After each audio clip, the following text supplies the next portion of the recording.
வணக்கம், நான் டாக்டர் மாதிரி பைஷ். இன்றைக்கு நாம் சோரியாசிஸ் நோயாளிகள் எந்த யோகாசனங்களை செய்ய வேண்டும் என்பதை பற்றி பேசப் போகிறோம். சோரியாசிஸ் நோயாளிகளுக்கு யோகாவின் பங்கு மிகவும் முக்கியமானது. ஏனெனில் சோரியாசிஸ் என்பது ஒரு தானாகவே ஏற்படும் நோய் நிலை. இது மன அழுத்தத்தால் தூண்டப்படக்கூடும். இதற்கான தூண்டுதலுக்கு மற்ற காரணங்களும் உள்ளன, உதாரணத்திற்கு காயம் போன்றவை. ஆனால் இன்று நாம் யோகாசனங்களால் மட்டுமே சரி செய்யக்கூடிய காரணங்களை பற்றி பேசப் போகிறோம்.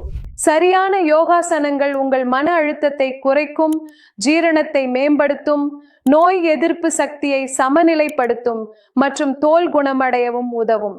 இன்று நாம் சோரியாசிஸுக்கு சிறந்த யோகாசனங்கள் எவை என்பதை விவாதிக்கப் போகிறோம். முதலாவதாக அனுலோம விலோம் பிராணாயாமம். இது மன அழுத்தம் மற்றும் அழற்சி குறைக்கிறது, ஹார்மோன்களை சமநிலைப்படுத்த உதவுகிறது. இதனை தினமும் 10 முதல் 15 நிமிடம் செய்யவும். இரண்டாவது, நீங்கள் கபாலபாதி பிராணாயாமம் செய்யலாம். இது உங்க உடலிலிருந்து நச்சுகளை வெளியேற்றுகிறது, ஜீரணத்தை மேம்படுத்தி இது நோய் எதிர்ப்பு சக்தியை ஆதரிக்கிறது. இதனை 5 முதல் 7 நிமிடம் செய்யவும். உயர் இரத்த அழுத்தம் உள்ளவர்கள் மற்றும் கர்ப்ப காலத்தில் உள்ளவர்கள் இந்த பிராணாயாமத்தை செய்யக்கூடாது. மூன்றாவதாக, நீங்கள் பிராமரி பிராணாயாமம் செய்யலாம். ஒரு நோயாளிக்கு அதிக அளவில் கவலை அல்லது அதிகமாக யோசிக்கும் பழக்கம் இருந்தால் இந்த பிராணாயாமத்தை செய்யலாம். இது உங்க தூக்கத்தை மேம்படுத்தும். மேலும் இதை 7 முதல் 10 சுற்றுகள் கண்டிப்பாக செய்யவும். நான்காவதாக, நீங்க புஜங்காசனம் செய்யலாம். இது உங்கள் கல்லீரல் மற்றும் ஜீரணத்தை வலுப்படுத்தும், உங்கள் முதுகெலும்பின் நெகிழ்வுத்தன்மையை அதிகரிக்கும். இதனை 20 முதல் 30 வினாடிகள் வரை செய்யவும் மற்றும் 3 சுற்றுகள் கண்டிப்பாக செய்யவும். ஐந்தாவது, நீங்கள் பவனமுக்த ஆசனம் செய்யலாம்.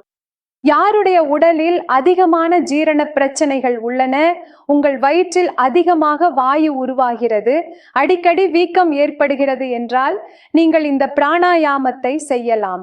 இது தானாகவே ஏற்படும் நோய் தீவிரத்தையும் குறைக்கும். இந்த பிராணாயாமத்தை நீங்கள் 10 முதல் 15 சுற்றுகள் வரை செய்யலாம். திரிகோணாசனம் உங்கள் இரத்த ஓட்டத்தை மேம்படுத்தும், மெட்டபாலிசத்தை சிறப்பாக மாற்றும். ஏழாவது, நீங்கள் சேதுபந்த ஆசனம் செய்யலாம். இது உங்களுக்கு மன அழுத்தத்தை குறைக்க மிகவும் உதவும், உங்கள் ஹார்மோன்களை சமநிலைப்படுத்த உதவும். இதை 20 முதல் 30 வினாடிகள் செய்யவும், 3 முறை செய்யவும். அதன் பிறகு மிகவும் முக்கியமான மற்றும் எளிதான ஆசனம் சவாசனமாகும். இது உங்க ஸ்ட்ரெஸ் ஹார்மோன்களை குறைக்கும், சருமத்தில் ஏற்படும் பிரச்சனைகளை கட்டுப்படுத்தும். இதை தினமும் 10 நிமிடம் கண்டிப்பாக செய்யவும். நீங்கள் எதை தவிர்க்க வேண்டும் என்பதை பார்ப்போம். மிகவும் வியர்வை ஏற்படும் பவர் யோகாவை தவிர்க்கவும். அதிகமாக ஸ்ட்ரெச் செய்வதை தவிர்க்கவும். சூரிய ஒளியில் இருந்தவுடன் உடனே யோகா செய்ய வேண்டாம். இந்த தகவல் உங்களுக்கு மிகவும் பயனுள்ளதாக இருக்கும் என்று நம்புகிறேன். உங்களுக்கு உங்கள் சொரியாசிஸுக்கு முழுமையான குணம் வேண்டும் என்றால் எங்களை தொடர்பு கொள்ளலாம். மேலும் இது போன்ற விரிவான தகவல்களுக்கு எங்கள் சேனலை பார்வையிடலாம். நன்றி.